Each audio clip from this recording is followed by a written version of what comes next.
Last video में हमने fast food chain के बारे में जाना। उन फास्ट फूड चेन में एक यूनिक चेन है स्टारबक, जो कि एक मेनस्ट्रीम कल्चर डोमिनेट करता है और लैंग्वेज में भी जो वो यूज़ करता है मेन्यूज़ में, जैसे टॉल, ग्रैंडे, वेंटी एक्सेट्रा। और जांच में भी, जैसे उनके कप डिज़ाइन ने जो कंट्रोवर्सी करी थी और जो उनके स्टोर पॉलिसी में पे मीडिया अटेंशन आया था। स्टारबक कॉफ़ी शॉप एक अलग लीग बनाता है हर जगह। पर शायद आपको ये नहीं पता होगा, अगर हम फाइनेंशियल पर्सपेक्टिव से देखें, स्टारबक एक एक्सपेंसिव ड्रिंक सेलर से कई बड़ी चीज़ है। स्टारबक एक बैंक जितनी बड़ी चीज़ है। अगर आपको पता हो या ना हो, स्टारबक आपका भी बैंक हो सकता है। इसके सारे कस्टमर ने लगभग इसे $1.6 बिलियन दे रखे हैं। किसी तरह से स्टारबक एक टेक्निकल कंपनी है, कहीं ना कहीं पेपाल से भी कम्पीट कर रही है। यहाँ तक कि कई ट्रेडिशनल बैंक भी इससे डरती है कि ये आगे क्या करेंगे। क्यों और कैसे स्टारबक इन सब के पीछे एक बैंक बना? काफ़ी बहस के बाद पहला जीनियस आइडिया कि केयरफुल क्राफ्ट करते हैं एक्सपीरियंस, जैसे उसका फिजिकल लोकेशन जो अट्रैक्टिव होना चाहिए, वैसे ही जैसे उसकी कॉफ़ी। एक रेस्टोरेंट से ज़्यादा होने के बावजूद हर एक कॉफ़ी हाउस डिज़ाइन किया था जैसे कि वो हिस्सा हो सबकी ज़िंदगी का, जो कि कॉम्प्लीमेंट फॉर्मल सेटिंग को, या फिर वो वर्क प्लेस हो या प्राइवेट घर। जब 90s या अर्ली 2000 में कुछ स्पेस शेयर हो रहे थे, तब सोशल सर्विस का रोल डिक्लाइन हो रहा था। जैसे कुछ मॉल खाली रह जा रहे थे, जब कुछ लोग घर से काम कर रहे थे या सेल्फ एम्प्लॉयड हो रहे थे। अच्छे वाईफाई और एयर कंडीशनर में स्टारबक कुछ और सोच रहा था कि कैसे इन्हें पास में लाया जाए। तो इन्होंने इनकरेज किया एम्प्लॉय को, जो इन्हें आसपास रेगुलर जानते थे, इनसे छोटी बात करते हैं और इनके कप पे नाम लिखते हैं, जो कि कभी कभी गलत भी होता है। इन सब रीज़न के कारण स्टारबक ने ग्रो किया, थैंक्स टू ग्रेट ब्रांडिंग और अपने रिमार्केबल कंसिस्टेंसी से और कॉफ़ी के टेस्ट से। इम्प्रेसिव बात तो ये है कि ये बिना फ्रेंचाइजी के एक्सपांड कर गई। उन्हें पता था कि टाइट कंट्रोल रखना पड़ेगा प्रोसेस और प्रेजेंटेशन में। इन लोगों ने लोकेशन भी अच्छा चूज़ किया था, जो कि एक फ्रैपेचिनो इफेक्ट कहा जाता है। जैसे रियल एस्टेट के सारे प्रॉपर्टी के प्राइस बढ़ जाते थे, बाकी अगर 65% से बढ़ते थे, तो वहीं स्टारबक के आसपास के प्राइस 95% से बढ़ जाते थे।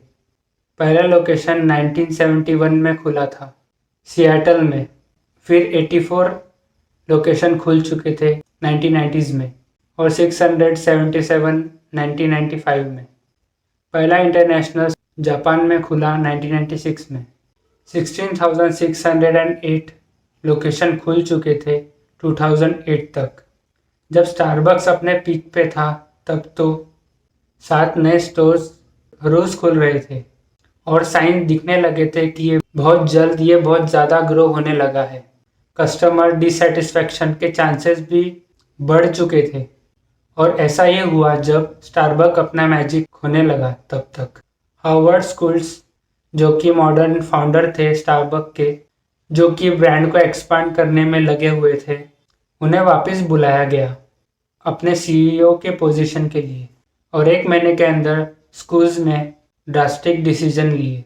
एक सबसे बड़ा प्रोफाइल चेंज किया गया कि टेक्नोलॉजी पे फोकस बढ़ाते हैं, जिसने शुरुआत की स्टारबक्स कार्ड की, जो कि 2021 में ऐसा काम कर रहा है कि कैश या क्रेडिट कार्ड के बजाय आप स्टारबक्स के अकाउंट में पैसा ऐड कर सकते हो और फिर आप ऐप से, जिसमें आपकी फ़ोटो होगा, उससे पे कर सकते हो, जो कि आपको 2 और स्टार देगा, जिससे आप बाद में ड्रिंक भी खरीद सकते हो।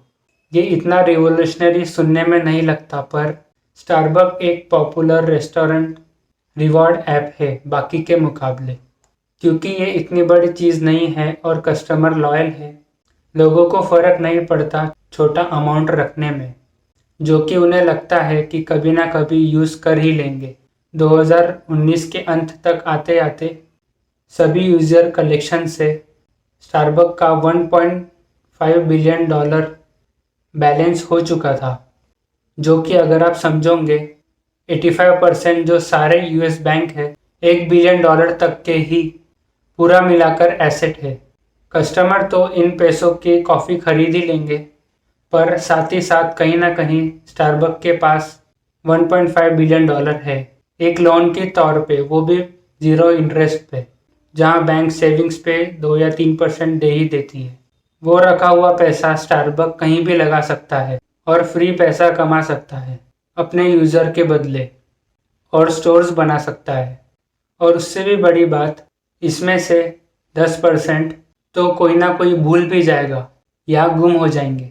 इसे इंडस्ट्री में ब्रेकेज कहते हैं। पर स्टारबक्स एक लीगल बैंक नहीं है सही से देखा जाए तो, क्योंकि स्टारबक्स को इजाज़त नहीं है कि ये इसे कैश में विड्रॉ कर सके। कॉफ़ी खरीद सकता है और दे सकता है उन पैसों से जैसे वो देना चाहता है। अगर स्टारबक चाहे तो स्टारबक के पास सब कुछ है कि वो खुद की करेंसी भी निकाल सकता है। ये पार्टनर बन के दूसरे ब्रांड के साथ भी एक बड़ा मोबाइल पेमेंट सिस्टम बना सकता है।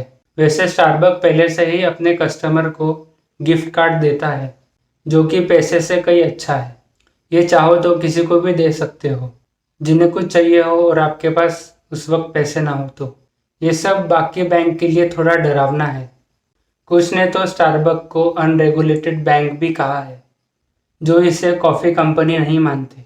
स्टारबक्स आगे क्या करता है और इसके आगे के गोल्स क्या है, ये देखने लायक होगा।